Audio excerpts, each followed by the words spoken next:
তো আরো অনেক বছর আগে, তাই না? হ্যাঁ হ্যাঁ এটা কেন বলো তো পূর্বা, এটা কি হচ্ছে এটা বলো। এটা গন্ধ শুকে মনে হচ্ছে যে স্যাভলন জাতীয় কিছু স্প্রে করা আছে, মানে প্রোটেকশনের জন্য। হ্যাঁ, মেইনলি হচ্ছে এটা কি ডিসইনফেকশন করা হচ্ছে আচ্ছা, আপনাকে, অর্থাৎ মানে আমাদেরকে আপনি- জীবাণুমুক্ত করা। হ্যাঁ, জীবাণুমুক্তকরণ, রাইট। আচ্ছা। আপনি যে বাইরে থেকে আসলেন কোনো জীবাণু যদি নিয়ে আসেন, সেক্ষেত্রে আপনাকে জীবাণুমুক্তকরণ করে আমরা ভিতরে নিয়ে আসছি। বাহ, হ্যাঁ, জীবাণু এবং মুক্তর কয়েকটা part- ধাপে, তাই না? হ্যাঁ, শুরুতে একবার, প্রথমে একবার হ্যাঁ। ছিল, এখন সেকেন্ড ধাপে আপনি ড্রেস আপ চেঞ্জের পরে এখন সেকেন্ড ধাপে আপনি দেখো যতদূর চোখ যায় এখান থেকে এদিকে পুরোটা হচ্ছে Shade আর ওয়েস্টার্ন shade। পোল্ট্রি। আচ্ছা, হ্যাঁ, এটা তো জানি, কিন্তু এখানে মনে হচ্ছে অনেক ভ্যারাইটি আছে। হ্যাঁ হ্যাঁ, আমরা আপনাকে এই মুহূর্তে যেটা আসলে আপনি যদি চান, স্পেশালি আমরা নতুন যে মানুষ আসলে ব্রয়লার খেতে খেতে একটু বোর ফিল করছে, এই জন্য বাংলাদেশে নতুন করে অর্থাৎ ইন্ট্রোডিউস করা হয়েছে কালার বার্ডসটাকে। সেক্ষেত্রে আমি আপনাকে কালার বার্ডসটা আমরা দেখাতে পারি। মানে এটা স্পেশাল কেন এই কালার? এই কালার বার্ডসটা দু তিনটা কারণে স্পেশাল, এবং স্পেশালি ওয়েস্টার্নের কালার বার্ডসটা আরেকটু স্পেশাল এই জন্য যে আমরা এখানে টোটালি ওই যে WHO এর একটা ফর্মুলা হচ্ছে very good management, good biosecurity, no vaccinations, no medicines. সেক্ষেত্রে আমরা ভ্যাকসিনও দিচ্ছি না, মেডিসিনও ব্যবহার করছি না, এনি কাইন্ডস অফ মেডিসিন। কিন্তু এটা কি সম্ভব? আসলে মানে সম্ভব। আমিও তাই ভাবছি। অলরেডি আপনি ফিজিক্যালি দেখেন যে সম্ভব কিনা। যে কোনো পোল্ট্রির জন্য ভ্যাকসিনেশন, তারপরে বিশেষ করে অ্যান্টিবায়োটিক, এটা তো খুবই দরকার। এটা আসলে আমরা হয় কি আমরা অনেক কিছু মেনটেন করি না, এই জন্য WHO বলছে যে very good management, good biosecurity, no vaccinations, no medicines. আপনাকে এই দুইটা মেনটেন করলে তবেই এটা সম্ভব। আর সর্বোচ্চ আসলে পরিষ্কার পরিচ্ছন্নতার কোনো বিকল্প নেই। এই যে দেখেন আমার এখানে একটু পরিপাটি আছে, গুছানো আছে, পরিষ্কার আছে, এটাই মিন করে যে এখানে আসলে ভাইরাস বা ব্যাকটেরিয়া দ্বারা একটু এফেক্টেড কম, এবং কন্টামিনেশনটা বেসিক্যালি ধরেন একটা ফার্মকে যত কন্টামিনেশন ফ্রি রাখতে পারবেন বিভিন্ন মানুষের বা বিভিন্ন ধরনের তখনই আপনি একটু এই ধরনের ভাইরাস বা ব্যাকটেরিয়া থেকে ফ্রি রাখতে পারবেন। শোনো, তুমি এই বিষয়টা নিয়ে একটু পরে আবার শুনো। আমি ইমরান ভাইকে নিয়ে আগাচ্ছি, তুমি দর্শকদেরকে ওয়েলকাম করে আসো। ঠিক আছে। চলেন ভাই। দর্শক সবাইকে স্বাগত জানাচ্ছি আরটিভির নিয়মিত আয়োজন কৃষি ও কৃষি অনুষ্ঠানে। আপনাদের সঙ্গে আছি আমি ফারজানা আফরিন পূর্বা। ইতিমধ্যে আপনারা জেনে গেছেন আমরা আজকে কি নিয়ে কথা বলবো। কালার বার্ড কিন্তু অলরেডি বাংলাদেশে প্রায় 4-5 বছর আগে ইন্ট্রোডিউস হয়েছে, তবে oyster poultry and fishers limited এই যে মেডিসিন ফ্রি কালার বার্ড উৎপাদনের কথা ভেবেছে এবং সেটার উপরে কাজ করছে। আজকে আমরা আপনাদেরকে পুরো সেটটা ঘুরে দেখাবো এবং জানাবো আসলেই কি মেডিসিন ফ্রি কালার বার্ড উৎপাদন করা সম্ভব কিনা।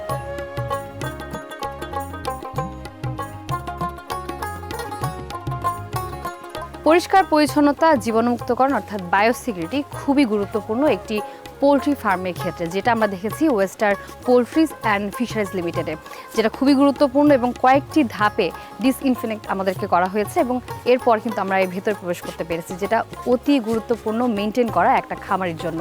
চলুন আমরা ভেতরে যাব, আপনাদেরকে সেটা ঘুরে দেখাবো, আরও তথ্য তো আছেই।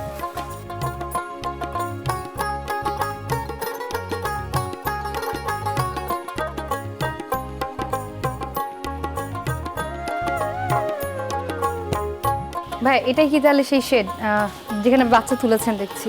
হ্যাঁ, এই যে দেখেন আসলে আপনাকে কালার বার্ডসের বলছিলাম না, এই শেডটা হচ্ছে ব্রুডিং হাউস। আমরা মানে একদম বাচ্চাকে আনার পর প্রথম 5 থেকে 7 দিন আমরা ব্রুডিং করি। এই হচ্ছে ব্রুডিং পিরিয়ড, আজকে তৃতীয় দিন চলতেছে ব্রুডিং এর। এখানে কয়টা রয়েছে তাহলে?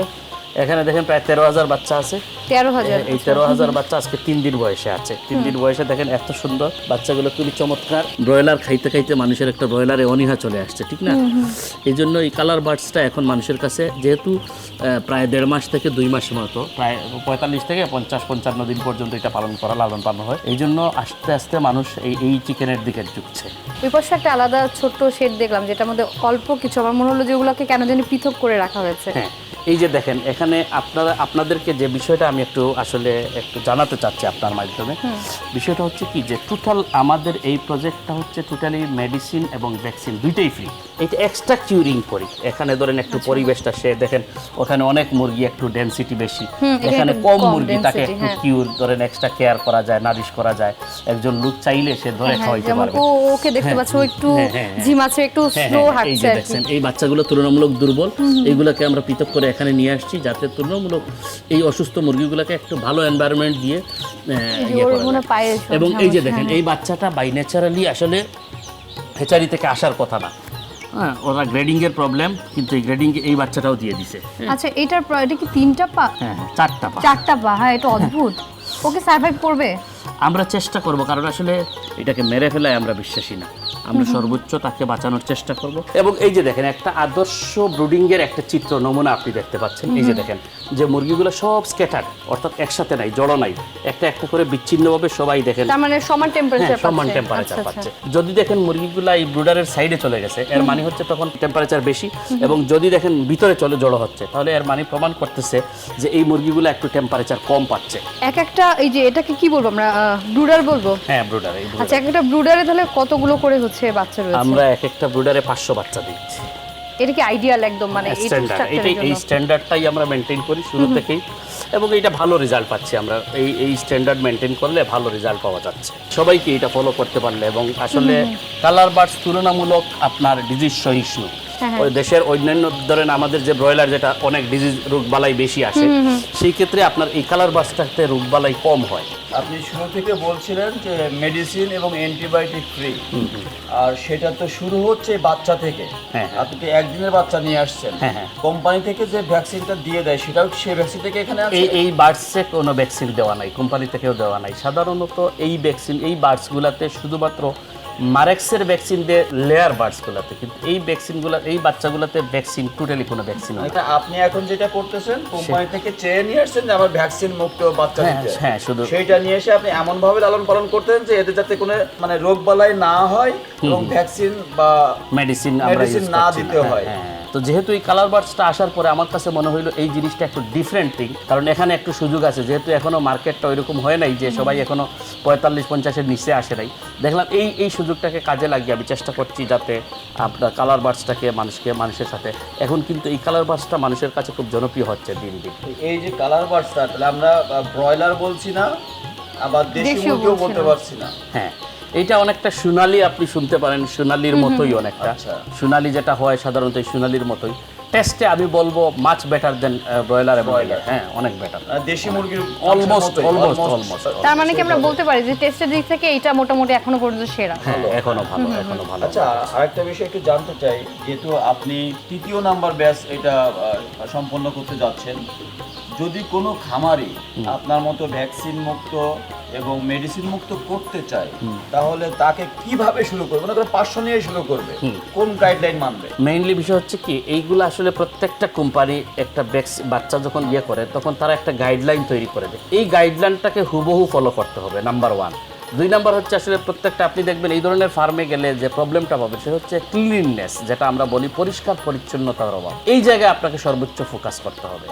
অর্থাৎ মানুষের কন্টামিনেশন, বিশেষ করে আপনার প্রান্তিক খামারির যে প্রবলেমগুলো হয় সেটা হচ্ছে কি, যে বিভিন্ন শেডে একই ডাক্তার এক শেড থেকে আরেক শেডে যায়, এক শেড থেকে আরেক শেডে যায়, তখনই ভাইরাসগুলো কন্টামিনেশন হয়। তো এই ক্ষেত্রে আমি বলবো যে হ্যাঁ, আপনার যদি ডিজিজ প্রবলেম হয় আপনি মুরগি নিয়ে প্রয়োজনে ডাক্তারের কাছে যাবেন, কিন্তু ডাক্তারকে ফার্মে ঢুকাবেন, স্পেশালি মেডিসিন কোম্পানির রিপ্রেজেন্টেটিভদেরকে ফার্মে ঢুকাবেন না। এখানে কিন্তু আরেকটা বিষয় আমার এখন মাথায় আসলো, সেটা হচ্ছে আপনি যেটা করেছেন একটা হাসপাতাল মতো করেছেন, যে একটা বাচ্চা যদি একটু ঝিমানো আসে আমি তাকে আলাদা করে দিই, আইসোলেটেড করে দিই। তার মানে আমি তাকে ট্রিটমেন্ট করব, আমি 500 বাচ্চা ট্রিটমেন্ট করব না। হ্যাঁ, ওইটাও আমরা চেষ্টা করতেছি, এটাও ট্রিটমেন্ট ছাড়া যাতে এনভায়রনমেন্ট ডেভেলপ করে করা যায় কিনা।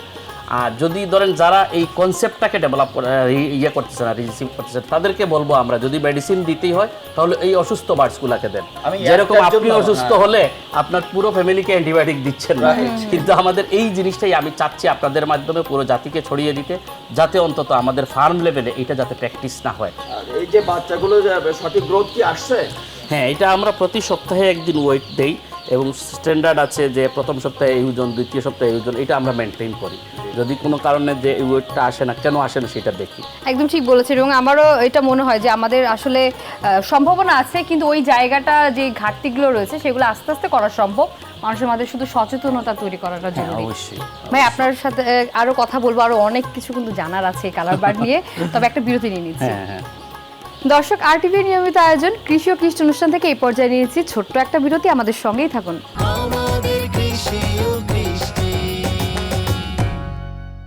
বিরতির পর সবাইকে স্বাগত জানাচ্ছি RTV নিয়মিত আয়োজন কৃষি ও কৃষি অনুষ্ঠানে।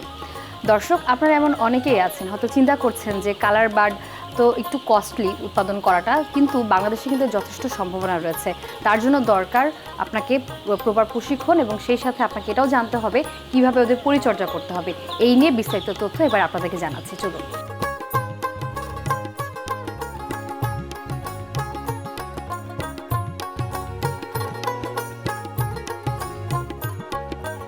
বা একটু জানতে চাই, আমি শুনেছি এটা একটু কস্টিংটা বেশি পড়ে যায় উৎপাদনের ক্ষেত্রে, তো আপনার কি মনে হয় অন্যান্য পোলট্রির মধ্যে অন্যান্য মুরগির চাইতে কি এই মুরগিটা আসলেই উৎপাদন কস্টিং বেশি কিনা?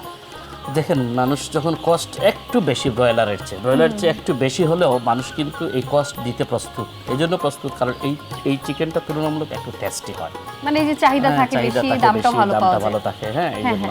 এবং যে কস্ট একটু বেশি, এফসিআরটা আমরা যেটা বলি ফুড কস্ট রেশিও, সেই এফসিআরটা একটু বেশি হয় ব্রয়লারের তুলনায়। আচ্ছা, পরিষ্কার যে কথাটা আপনি বলছিলেন যে ক্লিনিংটা খুবই জরুরি এই ক্ষেত্রে, তো এখানে যে কাগজ মানে পেপার বিছিয়ে দিয়েছেন, এরপরে যথেষ্ট বিষ্ঠা জমেছে, তো এগুলো আসলে মানে কতক্ষণ পর পর ক্লিনিং করা হয়? এই যে দেখেন, এখানে একটা খুব সিগনিফিক্যান্ট একটা বিষয় আছে। ব্রুডিং এর ক্ষেত্রে কাগজ বা এই টাইপের কিছু, ধরেন আপনি সোলার বস্তা হতে পারে, এই যে বিষয় এগুলা দিলে হয় কি যে সে যে বিষটা যেটা হয় এটা উঠাই নিতে পারে। আর যদি ধরেন প্রথম দিকে বিশেষ করে তার এই নাভিতে এক ধরনের থাকে, যেগুলা তুলনামূলক এইটা প্রথম 4 থেকে 5 দিন এটা করতে পারলে অনেক বেটার আপনি ব্রুডিংটা করতে পারবেন। এই জন্য আমরা করি কি, দেখেন কাগজ বিছিয়ে দিলাম, এই যে কিছুক্ষণ পর পর সে কাগজটা উঠাবে, কাগজ যখন একটু ময়লা হয়ে যাবে কাগজটা উঠালে হয় কি, তখন আর এই ফেসিসটা থাকলো না, এই মুরগির যে বিষটা যেটা সেটা থাকবে না, এবং তখন তুলনামূলক মুরগির রেজাল্টটা ভালো থাকবে। আপনি দেখেন টোটাল শেডে একটু সাদার প্রলেপ দেওয়া হচ্ছে, এখানে কি প্রচুর চুনা ব্যবহার করা হয়েছে, এখানে বিভিন্ন ধরনের ব্লিচিং পাউডার দেওয়া হচ্ছে, ফর্মালিন দেওয়া হচ্ছে, চুনা দেওয়া হচ্ছে, সবগুলো সংমিশ্রণে এই ঘরটাকে আগে ফিউমিগেশন করেছি আমরা, ফর্মালিন এবং পটাশের সংমিশ্রণে ফিউমিগেশন করি। ফিউমিগেশন করার কারণে জার্ম ফ্রি হয়েছে, দেন আমরা বাচ্চাটা উঠিয়েছি। বাচ্চা যদি এরকম করেন তখন কি হয়, তুলনামূলক বেটার পরিবেশ পাইলে তখন মুরগির অসুস্থতা বা রোগবালাই আমরা কম পাই। এটা হচ্ছে মূল রিজন। ভাই এবার একটু আসি খাবার এবং ওদের আয়ুষ্কাল নিয়ে, মানে এখানে তো ওরা বললেন যে প্রথমে 4 সপ্তাহ থাকবে, তারপর এখান থেকে আপনি ট্রান্সফার করবেন আরেক জায়গায়, এবং ওদের যে খাবারটা প্রাথমিক অবস্থায় এক রকমের খাবার এবং পরবর্তীতে যে খাবার ব্যবস্থাপনাটা, এটা নিয়ে একটু ডিটেল শুনবো। যে বিষয়টা আমরা এখানে মেনটেন করি সেটা হচ্ছে কি, আসলে স্টার্টার খাবারটা আমরা দেই প্রথম 3 থেকে 4 সপ্তাহ। মেন বিষয় হচ্ছে কি, এটা ওয়েটের উপর নির্ভর করে, যদি দেখি ওয়েট কম আসে তাহলে 4 সপ্তাহ পর্যন্ত টেনে নিয়ে দেই স্টার্টার ফিডটা, আর যদি 3 সপ্তাহে দেখি কাঙ্ক্ষিত ওয়েট চলে আসছে তখন আমরা 3 সপ্তাহ পর থেকে গ্রোয়ারটা দেওয়া শুরু করি।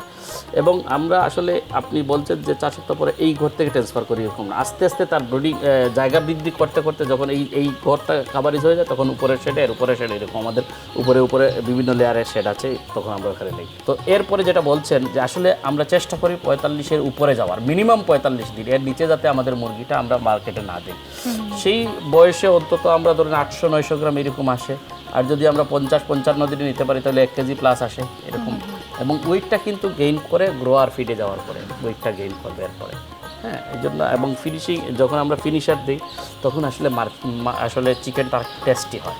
অ্যাকচুয়ালি টেস্ট বৃদ্ধি করার জন্য আসলে ফিনিশার ফিডটাও আমি মনে করি সাজেস্ট করি, যদি খাওয়ানো সম্ভব হয় তাহলে ফিনিশার ফিডটাও খাওয়ানো ভালো।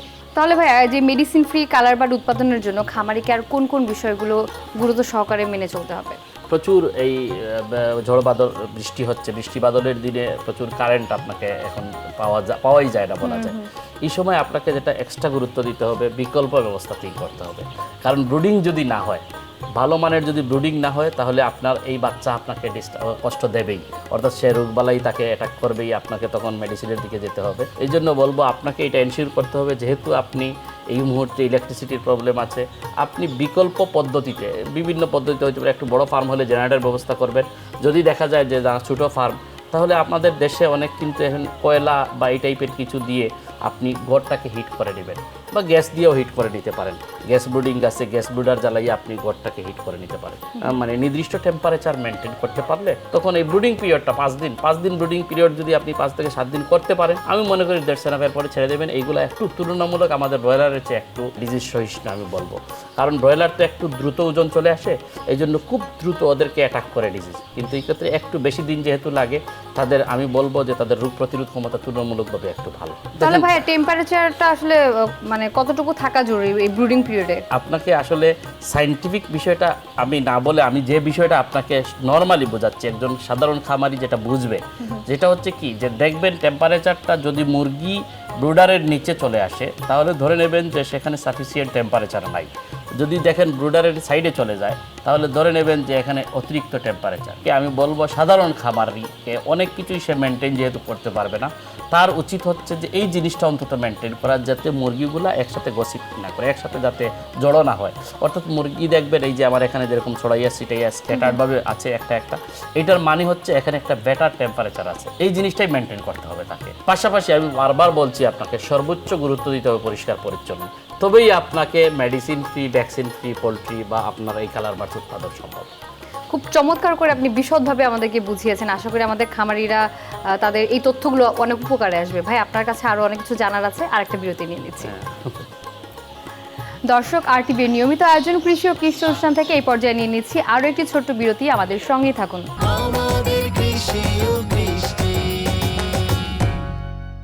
বিরতির পর সবাইকে আরও একবার স্বাগত জানাচ্ছি আরটিভির নিয়মিত আয়োজন কৃষি ও কৃষি অনুষ্ঠানে। দর্শক, মেডিসিন ফ্রি কালার বার্ড উৎপাদনের প্রক্রিয়া বা এটার পরিচর্যা সম্পর্কে আমরা আপনাদেরকে যথেষ্ট তথ্য দেওয়ার চেষ্টা করেছি। এবার আমরা জানবো আসলে বাংলাদেশে এই মেডিসিন ফ্রি কালার বার্ড উৎপাদন কতটুকু সম্ভাবনাময়, সে বিষয়ে আরও তথ্য শুনবো ভাইয়ের কাছ থেকে।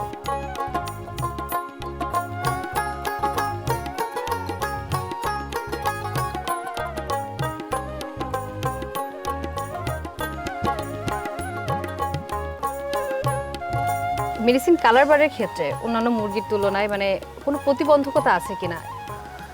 দেখেন, আসলে ওইরকম কোনো প্রতিবন্ধকতা নাই, বরং কালার বার্ডটা আমাদের দেশের সাথে একটু তুলনামূলক সহিষ্ণু বলা হচ্ছে। এই জন্য কারণ যেহেতু এই বার্ডসটা একটু ওই ব্রয়লার চিকেনে যেরকম একটু তার বডিতে অনেক থাকে, ওয়েট বেশি গেইন করে খুব কুইক, কিন্তু এই কালার বার্ডসটা একটু স্লোলি ওয়েট গেইন করে। এই জন্য সে ওই যে রোগ প্রতিরোধ ক্ষমতা তার তুলনামূলক আমরা বলি বেশি।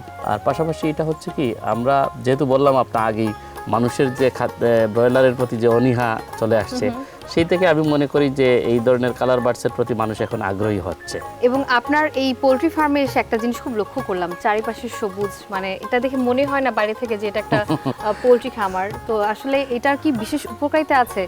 অনেক গাছপালা তো চারিপাশে। দেখেন, এটা আসলে আমাদের দেশে অনেক কিছুই হচ্ছে। যেমন আমরা যখন শুরু করি তখন শুনছিলাম যে আসলে গাছপালা রাখা যাবে না, গাছপালা রাখলে বিভিন্ন ধরনের পশু পাখি আসবে, এখানে নিয়ে আসবে। কিন্তু আমি যখন শুরু করলাম তখন দেখলাম গাছপালা কাটার কারণে বিভিন্ন ধরনের প্রবলেম শুরু হয়। আস্তে আস্তে আমি চেষ্টা করলাম কি, এটা এনভায়রনমেন্টটাকে সুন্দর ডেভেলপ করলাম, বিভিন্ন ধরনের গাছগুলো লাগাইলাম। এইভাবে দেখেন, একটা শেডের মধ্যখানে দেখবেন কিছু কলার গাছ আছে। এই যে দেখেন, এখানে একটা ফেন্সিং করা আছে। এই ফেন্সিংটার মানে কি, যাতে অন্তত আমার এখানে লোকজন আসতেই পারে, ঠিক না, বিভিন্ন কারণে আসতে পারে, বিভিন্ন ভিজিটে আসে, তো আসলে অন্তত যাতে একবারে মুরগির একবার শেডের কাছে না যায়।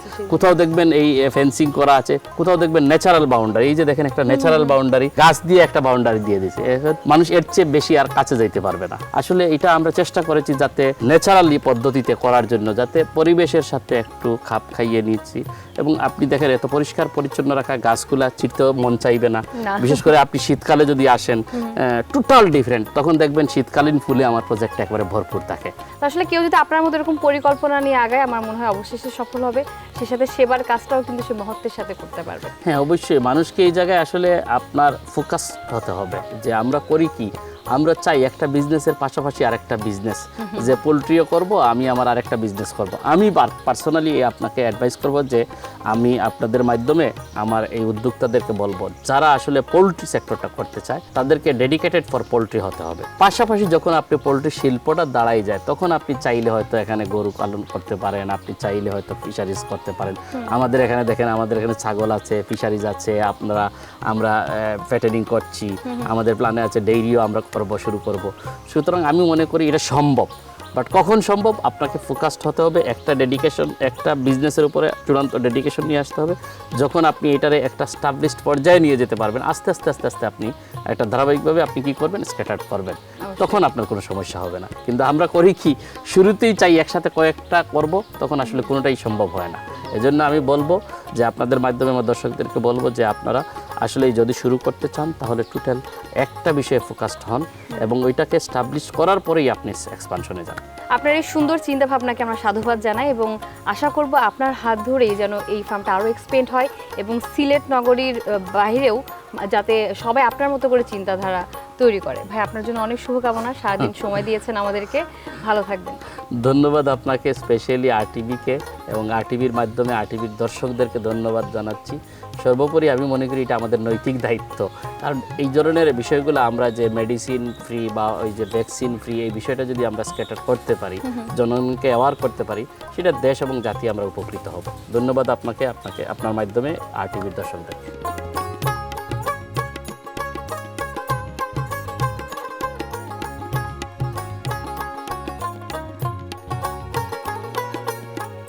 গুড কোয়ালিটির চিকেন কম সময়ে উৎপাদনের জন্য কালার বার্ড বেশ জনপ্রিয় বর্তমানে। তবে medicine free colour bird concept এটা কিন্তু একেবারেই নতুন, কারণ অনেক খামারেই আছেন হয়তো এটার কথা মাথায় আসেনি বা জানেন না। আজকের এই পর্বের মাধ্যমে আমরা চেষ্টা করেছি মেডিসিন ফ্রি কালার বার্ডের সম্পর্কে যাবতীয় তথ্য আপনাদেরকে জানানোর জন্য, যাতে করে আজকের এই পর্ব থেকে অনুপ্রাণিত হয়ে আমাদের যারা উদ্যোক্তারা আছেন কালার বার্ড উৎপাদনে আগ্রহী হবেন, এবং কেউ যদি পরিষ্কার পরিচ্ছন্নতা অর্থাৎ হাইজিন মেনটেন করে এনভায়রনমেন্টটা যদি সে ক্রিয়েট করতে পারে, কালার বার্ড উৎপাদন করলে সে 100% সফল হবে। দর্শক, আপনারা যারা সফল কৃষক বা খামারি আছেন, আপনাদের সফলতার গল্প যদি আমাদের আরটিভির পর্দায় তুলে ধরতে চান, তাহলে আমাদের সঙ্গে যোগাযোগ করতে পারেন এই নাম্বারে 018781840777। আমি ফারজানা আফরিন পূর্বা আজকের মতো বিদায় নিচ্ছি আরটিভির নিয়মিত আয়োজন কৃষি ও কৃষি অনুষ্ঠান থেকে। দেখা হবে আবার নতুন কোনো পর্বে, নতুন কোনো জায়গায় বাংলাদেশের। সেই পর্যন্ত সবাই ভালো থাকবেন, সুস্থ থাকবেন। আল্লাহ হাফেজ।